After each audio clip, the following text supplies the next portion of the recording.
Friday. Oh my gosh. Oh. I don't know if I told you this or not. I already forgot. My lovely Taco Bell is getting canceled. Like your specific one in No. your area, or just Taco Bell in general due big to Taco Bell because of Cyclospora. the lettuce? But like, okay, it's not Taco Bell specifically. It's their lettuce distributor. So like, why does everybody have to come for Taco Bell like that? Also, do we really go to Taco Bell for the greenery? No, we don't. We go for the artificial meat that is apparently the quality of dog food. I love that. And I'm still going to go. Yeah, because my nachos and cheese, chicken quesadilla, and 2 soft taco supremes, I can just ask for lettuce on the side. Yeah, or just not no at all. lettuce. Because again, like, I don't look at my beefy 5-layer burrito, no sour cream. There's no lettuce in No that. sour cream. No. You don't like sour cream? No. That is so un-Italian of you. I know, but it's just like the tanginess. God doesn't like it either. But I do Greek yogurt, so it literally makes You no also sense. like cream cheese. Love it. Weird. It makes no I don't sense. understand you people who I don't also like sour cream. I also put sour cream in a lot of stuff. So You hide it. I do. Do you eat cottage cheese? I hide it and stuff. Okay. But you don't eat it plain? Like, No. dip it in things? No. Okay, I'll cool. blend it. Because if you were going to eat... Oh, goodbye, Mike. If you were going to eat cottage cheese but not sour cream, I absolutely would judge you. Oh, I know. I would welcome that judgment. Yeah. But anywho... Welcome back to Couch Yes. Combos, where we talk about stuff. Where we talk about Taco Bell because it's our favorite thing. And just like our favorite thing, tricking our brains. That's what we're talking about today. 5 things that trick our brain into making the same choice over and over and over and over and over again. What was like the early 2000s show where it was like talking about you're using all those Jedi mind tricks on us? It's from a show or Drake something. and Josh? Was it Drake and Josh? Maybe. I'm glad that stuck somewhere. Yeah, because that sounds like a Josh comment. Yeah, but it was some. If that rings a bell, please Drop it help in the me comments. with this earworm or brainworm, whatever they call it. I don't know. But anyway, so this whole episode is really about how our brain will trick us into making the same choice over and over and over again when it might not be the best choice for us. So I will say, like, what is one pattern that you feel like you've repeated and you are always being like, why am I like this? Oh, the plethora to choose from. We're going to go with the biggest one that feels just like the heavy hitter. And that is convincing myself that people hate me and are mad at me all the time. Of like, oh no, I have done something wrong. They are mad at me. I'm the worst. I need to go make sure and double check that no one is upset with me. Yeah. So that would be my pattern, is just, you know, I would move into like people pleasing or just, you know, struggling with the stress of that. But what about yours? Mine is just being like a yes man. But for me, it's a very niche yes man. It's like let me know if you need anything. And I will go out of my way to do stuff. Yes, you so again, it's like overextending to the point of exhaustion. So I guess you could use that as like overworking and people pleasing all in one little love child. Yeah, that's mine. Because then I'm like exhausted on the floor. I'm like, why am I like this? But then I don't regret it sometimes. But still, my brain just keeps saying like, yeah, girl, keep going. Keep saying yes. Yeah. Add more to your plate. And the funny thing is that one plus mine, both of ours, are things that other people actually really appreciate and really love. Yes. And would never say like, you need to probably not do more things. Right. For me. But I will say, as I've gotten older, I don't repeat the cycles as much anymore. And when I do, I make sure it's worth it. So like recently I have a really great friend who he and his wife just welcomed their first child. And I was attending a CE. So I was attending a continuing education course, which was great actually. It was about like love cycles and fear cycles and couples dynamics. Yes. Really good. The presenter was like the sweetest. Talked about how much he loves his wife. And it was that guy. yes. Sweet old man. The guy that looked like he was at a Denny's. Yeah. But I was like attending the CE for 8 hours while I was meal prepping like a pasta dish, breakfast burritos. I baked them a cookie cake because it's his birthday this month. I do love a good cookie cake. And then I also like walked on my treadmill for 8 miles and then I was vacuuming my house all at the same time. But it's like that kind of stuff that I'm glad afterwards, but that is a pattern I repeat. Right. And overall, do you feel like you're someone that learns from logic or through experience? Okay, so I feel like this is a very nuanced one of I originally needed experience. So I needed to see like validation of, okay, no one is they're not mad at you or whatever it might have been. But now that I'm later on in life and like my frontal lobe is developed, now it's more logic based. Yeah. Now I can like logic myself into, okay. I like that. You know, like, you know, from past experiences, blah, blah, blah, blah. Yeah. Or I'm able to say like, what would you tell someone else? That kind of thing. So prior experience / validation, hate to say that, but I needed the validation. Yeah. And then now that I am, you know, of my ripe old age of 30, just kidding, I'm not old, I am aging like fine wine with my wisdom. It is more logic based. Yeah. But what about you? I would say the same thing. But there's a big caveat. I'd say in like the normal day to day, I learn through logic and reason. But there's a few, I think if it like gets close to like a hot button or a vulnerability, I have to learn through experience because I'm so freaking stubborn. And I'm like, it doesn't matter what logic says. Like, I'm going to do something different. Yeah. And I'll show me. It's just being stubborn. But honestly, so this is, honestly, we really wanted to talk about how it is so normal to get into these behavioral cycles and have these patterns of thought and of behavior. And that can look like things like texting your ex, like staying up too late. Repeating these patterns is so easy because it naturally is how our brains work, which is hard. And so we really want to shed light into a lot of these tricks that your brain will use to get you into these patterns and keep you there, and also what to do afterwards to get out. So tip and trick and brain thing number 1 of, okay, this feels familiar. Yeah. That must mean that it is safe. Because I've experienced it before. And this one, it'll get you. Because, you know, they talk about your gut. Yeah. This sometimes can tap into that of like your gut can become confused on, well, wait a minute. I've experienced the same thing. Does this mean that it's something that I need to do because it feels comfortable? Yep. Okay, so here's a question. Yeah.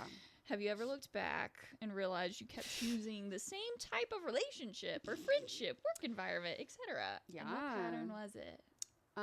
Emotionally unavailable friends. Oh. And so like one-sided friendships for sure, where I was just a workhorse. Yeah. And I was just giving and giving and giving. And then in the relationship side, projects. I'm sorry. Yes. Okay. Yeah. Fair. Yeah. What about you? Very similarly. Yeah. But I'm just gonna choose the word like chaos. Love a good group project. Love a good group project. But actually not. No, I'd rather work on my own. So chaos, chaotic, very like drama filled relationships. Yeah. Yeah. Yeah. Yeah. So were there elements of your upbringing that were super normal and now you realize we're just a cycle? Yeah. And it was, again, like your comfort zone was just like not healthy for you. Right. For sure. So going back to the first question of like chaos, the drama, all the things, very high highs and then very low lows of it not just kind of being like balanced and comfortable. A little bit in just kind of like my experience at home, but then also like tennis. Sure. I was very much like, it was very dramatic for me of either I was winning and it was amazing or I was losing and it was the worst thing in my life. Never really like a center of that. And my friendships then, I mean, dang, I was homeschooled for the last 2 years of high school. Well, that's got to be so hard if like most of your friendships are also teammates and you have that like, I mean, it's like work-life balance. Yeah. And you're a teenager. Yeah. Oof.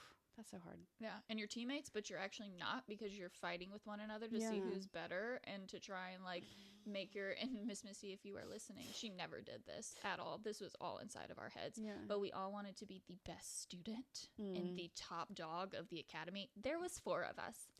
Literally 4 of us. And we were like making it this whole like reality TV series. That's so hard. So the high highs and the low lows. What about you? It's actually, I used this phrase the other day with a friend, and I said, we are at the same theme park riding different dysfunctional roller coasters. Because we were like dealing with similar struggle buses, but very different dynamics. So again, we're in the same theme park, but on different rides. Right. So I grew up in like a very high achieving, high performing school district. If anyone listening is like familiar with the metro Atlanta area, like I grew up in Cobb County in the East Cobb school district. Where like every valedictorian, like every Val and Sal went Ivy, and UGA was the safe school, right? Which like not now as an adult, I'm like, oh my gosh, what are you doing? Take a break. But again, that was a cycle that my like built environment pushed me into, of like perfectionism and people pleasing and high achieving. That was just so not healthy ever, because it was like one of those where I remember like people would collect cords in high school, and the more cords you had and the more involvement you had, like the better your status was. And I only had 4 of them. Only 4? On top of a varsity letter. Heaven forbid. A varsity letter every single year I was eligible. Yeah. And captainship. And I was like, I failed. Ma'am.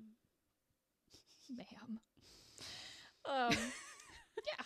So there's that from what us. In the world? It's science. Let's talk about science. Like, why does this happen? What's going down? I so love there's our brains. There it is. A little neuroscience. That's Sarah's favorite. But when you think about it, like, we are constantly trying to protect ourselves from things, right? Like, the world, it's a wild place. It's scary. And so our brains are trying to find patterns. They're trying to find habits, rituals of like, okay, what was this like before? If I can hold on to this, then it feels more safe. It feels more comfortable. And a lot of times we're just kind of looking for those predictions from past experiences of that's something to like ground in essentially for our brain. When in reality, the world's changing. Yes. And like as complex and nuanced as the human brain is, also because we don't know a lot about the human brain. It's not like space. Our brain thrives on the predictability and the like rigidity, which is nuts as far as we know now. And so again, it's like an algorithm and it's like a computer program. And so our brain's going to try to give us this pattern. It doesn't care if it's healthy or functional. It just cares that it's predictable. So then we fall into like people pleasing, perfectionism, choosing specific partners and dynamics because your brain is saying like, oh, I've been through this before. I've survived it once, so I can survive it again. It's not saying like, wow, you've dated the same person in 4 different fonts. It's saying, been there, done that, keep on going. Yeah, you know what that's about. Which is so tough. Yeah, and like you said, like our brain can't always, it's not looking for the healthy, it's looking for the what's been most typically used. And in that, like the healthy could feel uncomfortable. It can feel dysregulating. It can feel very different and scary or even like boring. We've talked before about like relationships, how there's kind of that little thing in your mind. If you've had chaos in relationships, when it's actually stable and it feels so wrong, healthy and safe, it's like, am I bored? It's like, no, you're just safe and comfortable. Or even like boundaries, feeling rude or wrong, which also goes into raising and, you know, all of that. A lot of cultural things too. Peep one of our earlier episodes, just take a look through there. Yeah. But there's this feeling of like, okay, why does this feel so bad or so scary? Probably just because it's different. So obviously our first brain trick is like, this is familiar. I've been through this before. That's safe. So our second brain trick is anything that brings any kind of relief. It's got to be a good idea. Oh, for sure. So, okay, what is your favorite future me can deal with this later behavior? Oh my gosh. Not sleeping how I should, or spending. I don't do that as much anymore because I am a rather frugal gal. but yes, it's like literally just like not using my time wisely and like breaking into my sleep, or sometimes like spending on something that's really dumb and I don't need. Yeah. What about you? Yeah. Mine's making excuses. And it's typically for the other person. So like making excuses for them of like, well, you know, there's just like that. I felt that in my gut. I just had a somatic response. to that. Yeah. It's the making excuses, which for, you know, us Christian folk, we can Extend tend grace. to say that that's forgiveness, that's grace. But an element of grace and forgiveness also includes an element of authenticity and vulnerable feeling. And I tend to stray away from that and just be like, well, you know, no, it's okay. Like, it's fine. It's this and blah, blah, blah, blah. So that's typically my safety relief response. So is there something for you that always feels good in the moment, but like never feels good later? Ignoring the issue. Not setting the boundary, or just being like, well, we'll just move through. I'm sure that they will change the next time, or I'm sure it'll be different the next time. Feels great in the moment of like, I just don't have to think about it. Yeah. But then later when it comes back up, it's like, ooh, that could have been resolved earlier. I could have felt a little better about it if I hadn't ignored it. Yeah. What about you? This is very niche, but skipping a workout. Honestly, because for me, like getting out of bed, getting to the gym is always the hardest thing. So for me, it's always like I literally never regret going to a workout. There are obviously exceptions. Like this morning, for example, I did skip my workout this morning. But I gave 6 tubes of blood yesterday. Fair. And by the end of last night, I was like, man, why am I so tired? And it was like, well, I just had a really long day. I had a really big day.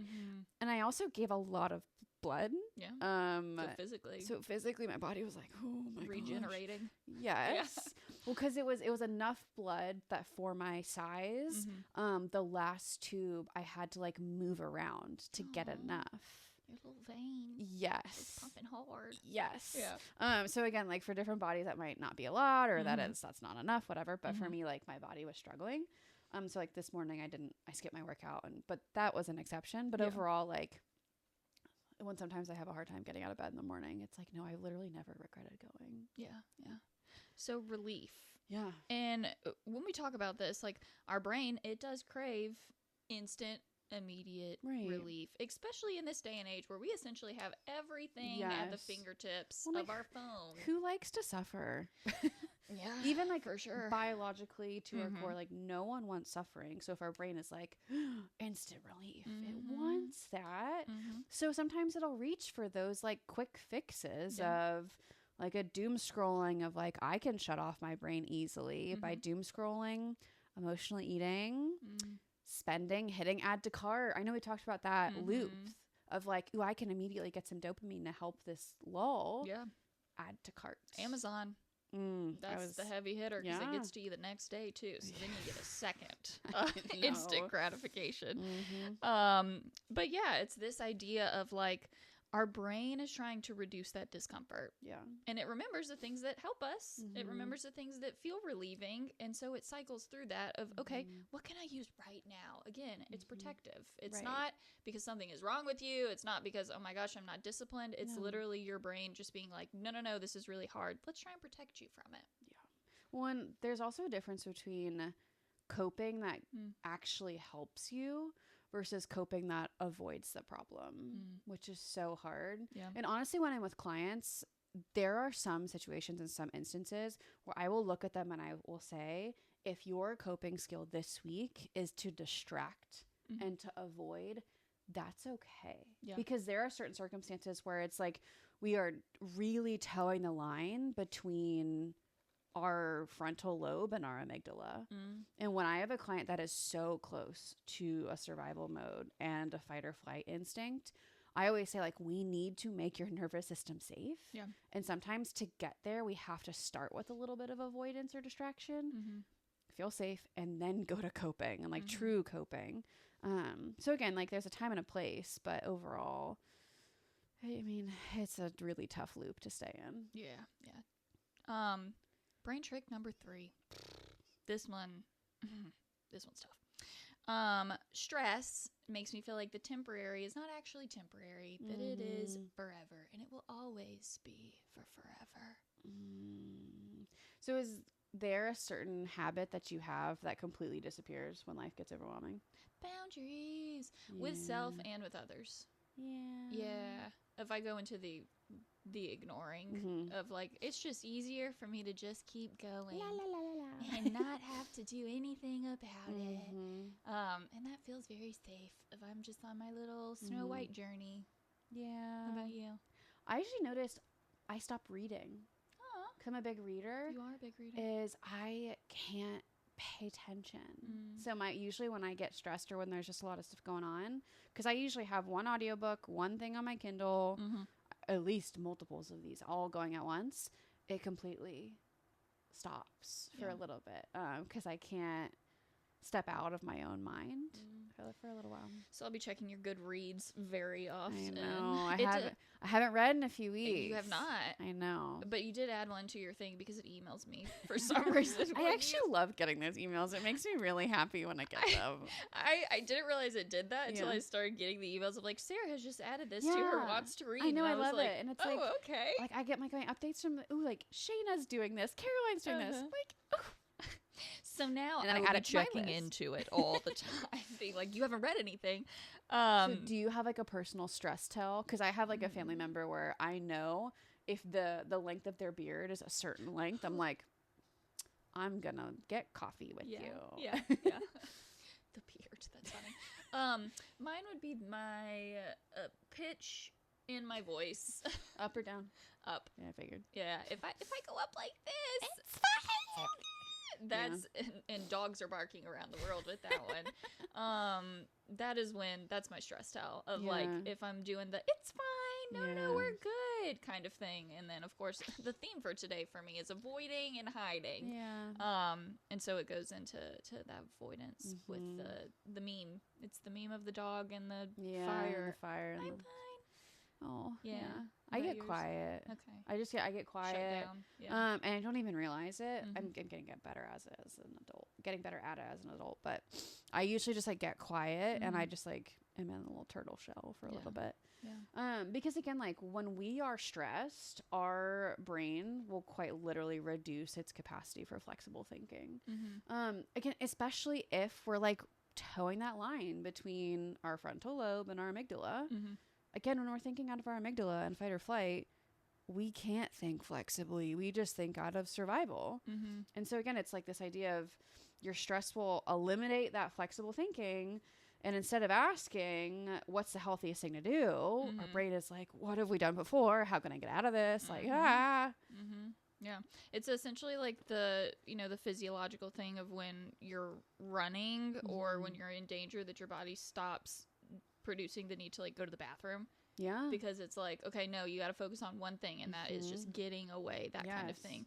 Which then for like us humans could sound like, instead of like running from a bear and we're going to turn off your need to go to the bathroom, it's like procrastinating, isolating, emotional eating, overworking, snapping at people, shutting down. And progress for this isn't about like, oh, we're going to eliminate this completely, because let's be real, we're humans living in a human world. Like that just doesn't happen, right? So it's progress over perfection of just noticing that one other time. Even if it's just, okay, I just noticed that I did that and there actually isn't a change, that's moving towards some form of reducing that habit and choosing something differently. Well, and honestly, when I see this one, I think a lot about our experiences working at child advocacy centers, because I feel like it wasn't the kids that we heard this from, but it was a lot of like the non-offending caregivers who would always say things like, why am I back in this cycle? My parents did this to me and now this is happening to my child. Or, oh my gosh, why am I in this relationship again over and over and over? And it's like, well, one, brain trick, it's familiar. And two, like you did what you thought you needed to do to avoid suffering. And now you're back in the pattern. And so many people blame themselves, but sometimes it helps to have that education of quite literally what our brains feel the need to do. Why? Also how to recognize it. Like you said, just seeing it in the moment and getting ahead of the pattern. Brain trick number 4. I'm honestly laughing seeing the amount of typos. in this document. Yeah, the dollar sign. $4. I was like, oh my gosh. I was like, that's a $4 brain trick. I don't think I was in my frontal lobe when I was thinking about these things. You can tell when I did this. Yeah, for sure. But I know what it means. Yeah, so, thank goodness. Yeah. Oh, bless you. So brain trick, $4. One mistake means I'm back at square one. Oh my gosh. Yeah, This one so I feel so called out quote unquote, the idea of like backsliding. Yeah. Or I have regressed, or Yeah. I'm back. There's just no coming back from this. I'm in the hole kind of situation. So does that feel familiar for you? Mm, Of like one mistake means you've ruined all your progress? No. Obviously not. Yeah, duh. Like, Yeah. I feel like it's just this whole thing calls us out, Yeah, a which little is bit. great because It's also like neurologically, it's what our brains tell Yeah. us. And it's also how our brains are wired to talk to us. yes, this is science. Yeah. Hashtag science. I mean, it was funny. Literally yesterday I was like, science rules. But today we're like, oh, science. You make the brain hard to do this job. Okay, so have you ever had one bad day and you convinced yourself you ruined all your progress? Literally all the time. Yeah. Honestly, especially with like health and fitness. Yeah. And period. Is there a part of your life that you know you could give yourself more credit for? And you're doing way better than you thought. Freaking owning a business. I said the same thing, work. And I circled it a million times. Yes, work. like doing this job Yeah. of some days I come in, I'm like, we've talked about imposter syndrome. Mhm. I feel like every day I have imposter syndrome. Oh, yeah. And so it's like giving myself compassion in that of like, dude, you are literally doing this, and this. There's so many hats we wear. Yes. Also, your clients keep coming back. I literally have to tell myself that of like, they choose to see you. You are not forcing them to be here. And that sometimes helps. That's my Yeah. logic based of like, you're not forcing anyone to come. Yeah. They come because they enjoy the work Yeah. you're doing. But also friendships. They're not forced. Yeah. Of like, if I'm pouring enough into friendships, Yeah. sometimes I got to give myself like a little compassion with that of, Yeah. hey, you're doing a great job. What Yeah. about you?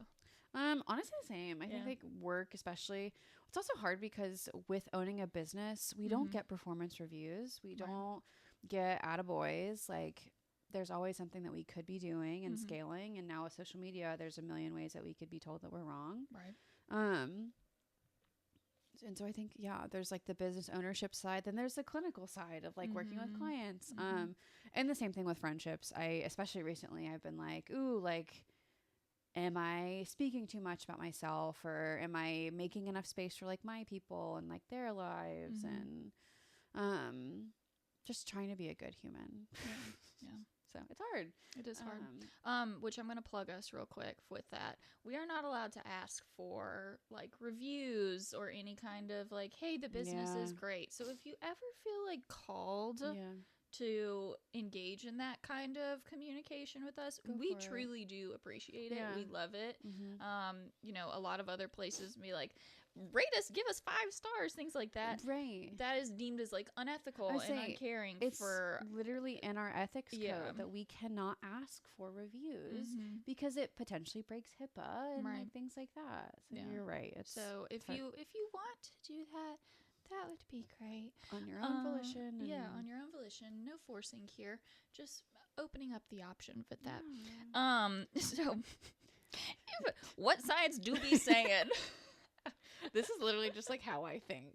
Which I love. And it's why it seems to flow every single time. Because sometimes I feel like our brains are one. We unagi. I do think it's great that we record this after a clinical week. I Yeah. think that we get a good version of Yeah. ourselves. It's like we've been doing the work, but now we're like, it's weekend. It so would we be actually too, get to have yes, fun. this would be too buttoned up if we recorded on a Oh, Monday. for sure. Oh, God. Yeah. And it would just feel Tired. miserable. I'm tired. Just kidding. Anyways, It was. so what science do be saying is this idea of like real progress does not mean perfection. It does not mean that it No. just completely goes away, because neurotransmitters, baby, of like we got Mhm. those patterns happening every single time that you're leaning into something different. It's literally disconnecting them, putting them together. I like to tell my clients all the time, you've spent 20 plus years Yeah. creating these patterns. It is not going to shift and change in Right. one day or Yes. even in 1 year sometimes. Yeah. And like if you have tweaked a pattern you've had for 20 years, after 10 sessions, oh my gosh, you are beautiful. amazing. Let's write a book on it. I feel like it always comes up around the holidays. Yeah. Where people are like, I've done this every single year Mhm. and I'm miserable every single year. Mhm. And it's like that year or so, Mhm. they've like gone to bed earlier or they've taken more walks to get out of the house. I'm like, do you understand Yeah. neurologically? You've broken your brain out of a habit you've had for decades. Yeah, huge. I'm like, friends, this is not a participation award. You are engaging in Mhm. neural plasticity. You are creating new neural pathways and Mhm. behaviors. Like, you're amazing. Come on Mhm. now. Like, Mhm. our brains are hardwired to repeat a pattern. Yeah. So, like, realistically, what does that look like? Mhm. Noticing patterns sooner. Mhm. 1. 2, staying in a pattern for less time. Yeah. 3, recovering faster. 4, repairing it more quickly. Or 5, being kinder to yourself after the slip. And this is a hard one. People Mhm. think that it is making excuses. Yeah. That is not making an They do. excuse to say, hey, I'm going to have compassion for myself Yeah. after this. Well, again, and that's why I actually love to challenge clients, is I always say, is this a slip or a slide? Mm. And I bring up the old game Chutes and Ladders. Mm-hmm. And there are some slides and Chutes and Ladders that like bring you down a few spaces. And there's some that'll like bring you back to square one. Yeah. And it's like, hey, if we are engaging in this pattern, like, is there going to be a negative side effect? Yeah. Mm-hmm. It's a pattern that's not helpful and not kind to you. Of course, there's going to be some spillover, but it doesn't have to be a negative side effect that brings you back to square one. Like, we Mhm. can make sure this is a slip and not a slide by recovering quicker or noticing the pattern faster, all these things Mhm. that you've said. The one day doesn't have to mean you have to start over and your progress is gone. The one Right. day can just be one day, and that's Yeah. okay. And comparison, you guys. Let's The thief of joy. quickly discuss that. If you are comparing yourself to perfection and or to someone else, Mhm. that is not a true sign of where you're actually at. Yeah. So instead of saying like, well, they're doing this, or well, Mhm. this is what I really, really want to do, just look back on yourself from a year ago. Yeah. Or even like a couple of months ago of Mhm. saying, okay, what have I noticed has shifted in that time? Mhm. There you go. Progress. I love to challenge folks with logic Mm. and macro level thinking when they're Mm. comparing to somebody else. I see it a lot with my like high achieving or high performing professionals that I work with. Yeah. Or with women comparing like someone at a certain life stage. Mm-hmm. And it's like, for example, if I was like, oh my gosh, this person's planning their wedding and it looks amazing. They're doing so much. I'll ask the client and I'm like, okay, like what else is happening in that person's life? Mm. I'll have them zoom out and I'm like, this is just one faction of their world. What's the rest of their life happening like at the same time? And they'll be like, oh, well, they have this, they have that, they work, they don't work, they're managing all these other things. And I say, okay, do you want that whole thing? Because you can't only pick a little bit of their life to compare. You have to use the whole picture. Yeah. And they usually end up saying like, well, that's not a fair comparison because it's not what I'm living. Like, Bingo. yep. Light bulb. Again, we're comparing to perfection or someone else's perfection or someone else's something. Like, Highlight reels. yeah, not Mhm. actually us. Yeah. Social media is so hard with that. Social media is very hard with that. But brain trick number 5. Oh. This is like the Brene Brown. We need to have her Love walk her. in. And our brain is saying like, if I shame myself enough, I'm finally gonna change. I can bully myself into making this happen. For sure. So, what's your inner dialogue after you make a mistake? Oh my gosh, I literally wrote, "You're a turd. Oop. You suck. Do better." Yeah. Or "You failed." What about you? Like, I'm literally like, "You're literally the worst." Yeah. And she will verbalize these sometimes, and Yeah. I'll have to be like, Sarah. All the time. And she's like, I'm just kidding. I'm like, no, you're not. I should. I'm a should'er. You're a should'er. I'm shoulding That's true. on myself all the time. Yeah. I should have done this. Yeah, you should have done that. Yeah. It's that perfection brain. Yeah, it is. So do you feel like being hard on yourself actually helps with change? So nuance with this one. Always nuance. Always nuance with this one. Hard truth. Sometimes yes. Mm-hmm. And I would say this was more geared towards athletics. Yeah. Of the more shame that I put on myself, Yeah. the better that I did, because I was like, I'm going to keep training more and I'm going to do more. Yeah. And then because of that, I got more routine, more ritual. And then I was able to like perfect whatever it was. Like, I think it was serving at one point. Sure. And so I had to go out and do baskets and baskets and baskets. My serve got better. Yeah. But then I tried to translate that over into my actual life. Oof. And that is when it became a no. Yeah. But also a yes, because some things did change, but my confidence went down. Yeah. Absolutely. A massive amount.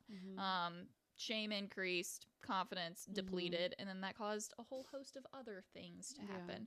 So ultimately, no. Yeah. But I get that.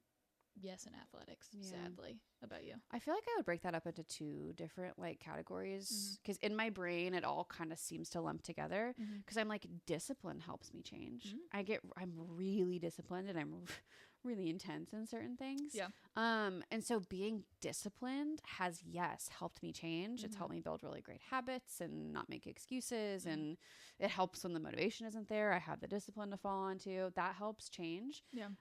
But sometimes people say they're disciplined and they're just shaming themselves. So for me, like, bullying myself and shaming myself into change never happens. Yeah. But you can be disciplined and help with change. Yeah. You just have to make sure the discipline doesn't come from a place of bullying and shame. Yeah. And it often does. Yeah. That's very true. All right. So let's talk stress response. We love the somatic fight or flights and whatnot. Shame, it activates it, you guys. Always. Shame puts us into our fight, flight, fawn, freeze, fib. Ooh, I went out of order, and now I'm screwing that up. It's fine. Fight, flight, freeze, fawn, and fib. There it is. There you go. And it brings up those old habits of like, okay, if we're in the stress, we talked about it earlier in brain trick number 3, maybe one of them. Go back, drop it in the comments, let me know I'm wrong or right. But the harsher we become towards ourselves, the harder it becomes to do something differently. Of like, I always like to talk about, okay, our inner critic versus our inner friend. If you had a coach, of course me, athletes, coach. Of course it could be a coach, but it could be a parent or someone else, whoever you want, a partner, putting it in that role, a friend, which this would not be a great friend Public move. figure. But if they were sitting there yelling at you, telling you, you suck, oh my gosh, you can't do this, would you want to keep trying? Yeah. Probably not. Same thing with the voice and the dialogue in our head. I know. Well, and it's just funny because it's like, we would never expect someone to learn a new skill while we're actively criticizing them. Yeah. But we expect that of ourselves all the time. Yeah, we do. It's like you're working with an employee and you're saying like, you're giving them a horrible review and then saying, well, now do better. It doesn't work like that. It doesn't build trust. No, but we do it in our own heads all the time of tearing ourselves down, belittling ourselves, shaming ourselves, bullying ourselves, and then saying, you got to do it perfectly next time or figure it out a better way. Like, no, if we are in a stress response in our brain, like, that's just not feasible. Yeah. Like, that's not neurologically realistic. It's also very unfair to ourselves. Yes.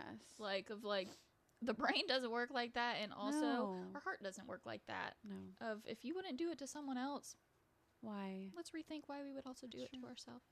Okay, we talked about a lot of patterns and a lot of brain tricks today. 5 of them to be exact.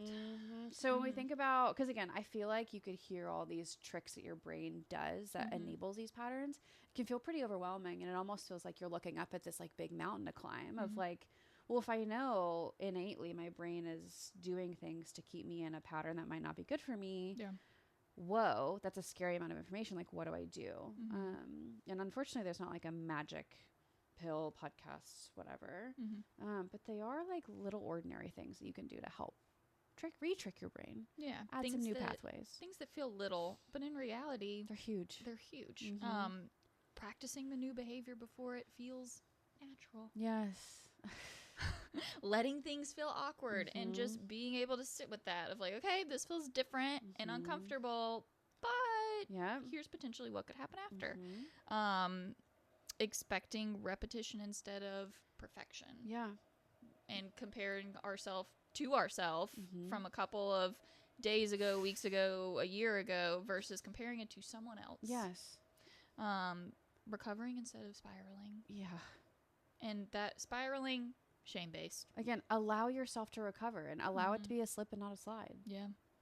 Celebrating ourselves when we know, even if we just notice the pattern, because that's huge. Thinking about your brain, like your brain is literally wanting to hold on to it and say this is normal and natural and real. So just noticing it, that's a huge feat, just physiologically. Oh gosh, I hope they can't pick up the landscaping. Yeah, we got some leaf blowing outside, which I'm very grateful for. Very grateful. Or I noticed today our front door is like a little crusty dusty, a little shabby. And also like giving your brain enough evidence to say that breaking the pattern can actually be safe. Like even if it's not as comfortable, like of course breaking away from a pattern is uncomfortable, but we can tell our brains that it is safe in doing so. I'm so grateful we have people that are blowing off our walk right now. Yes. I'm very grateful. Very grateful. But, like, I'm sorry if you can hear it. The timing was not impeccable for our podcast. But, I mean, the world does not revolve around us, I suppose. That would be so great if it did, right? Which brain trick do you like the most? I like allowing for rebounds. I love the reminder of, like, it's just a day. It doesn't have to cause a slide. And I always remind myself that like it's the same amount of hours that I had yesterday. And I'm going to have the same amount of hours tomorrow. I also like to do the courtroom trick with evidence of like imagining I'm in a courtroom going against whether it's like an anxious thought or a pattern and I'm having to debate it because it doesn't, if you're in a courtroom setting, it doesn't negate certain things. It doesn't invalidate. It just adds more evidence to the pile. Yeah. I like that one a lot. What about you? That one's fun. My big one is celebrating or showing compassion of like whenever we notice the pattern of being like, okay, go me. Because it does feel like a form of validation to ourselves that's intrinsic instead of extrinsic. And then drop an anchor in it. Yeah. Of my ACT peeps out there of just like, if it's feeling uncomfortable, okay, we're just going to sit in it. Let's pause for a second. Sit in the discomfort, recognize this is not harmful, it's not dangerous, it just feels a little wonky and a little weird. And showing our bodies like, oh, okay, yeah, I am possible. Yeah. Or I am capable of sitting through something that is uncomfortable. Doesn't mean it's bad for me. Well, and also like next time you catch yourself thinking like the traps of like, oh man, I knew better and why did I do this again? Why am I like this? Just remember that recognizing these patterns like isn't a problem. It's actually a really great first few steps. Yeah. And your brain already has what it needs to deviate from this pattern. It's just relying on things that it's practiced so much. Yeah. And also like the goal here is to give your brain enough wiggle room to say, oh my gosh, I actually do have choices. Like instead of thinking I have to engage in this repetition and this pattern, I can actually do something different. Again, it's quite literally neuroplasticity. It's adding new pathways in your brain. And giving yourself credit to even saying like, I'm literally creating new neural pathways in my brain. That's not small. Yeah, no, it's huge. The body achieves what the mind perceives, you guys. Mic drop. And end. But anywho, thanks for hanging with us. This one was really fun. I wish I wore my overthinker sweatshirt. But it's just way too darn hot in here for that. Yeah. But if you'd like to work with us and plug in this, we have a new clinician on staff. She's amazing. Mariah Pinder. She does couples, families, kids, all the things. First responders. She's virtual only. So you gotta love that telehealth. But she can see people in Georgia and in Florida. So Soul Haven is now multi-state. Love it. Isn't that wild? She's so good. But go check her out online if you're thinking like, hey, I would love to have a counselor that sounds like these two. Or, we're on there too. Yeah. But we've always been on there. But that is it. www.soulhavengeorgia, spelled all the way out.com. Follow us on social media. We got Instagram. We've got TikTok. We've got YouTube, Spotify, iTunes. So many things. We're also on Minecraft and Roblox. Yes. Roblox. Soul Haven Counseling. Yeah, Soul Haven Counseling. So follow us on there. Give us a like, subscribe, do all the things. No pressure to do it though. Just throwing it out there.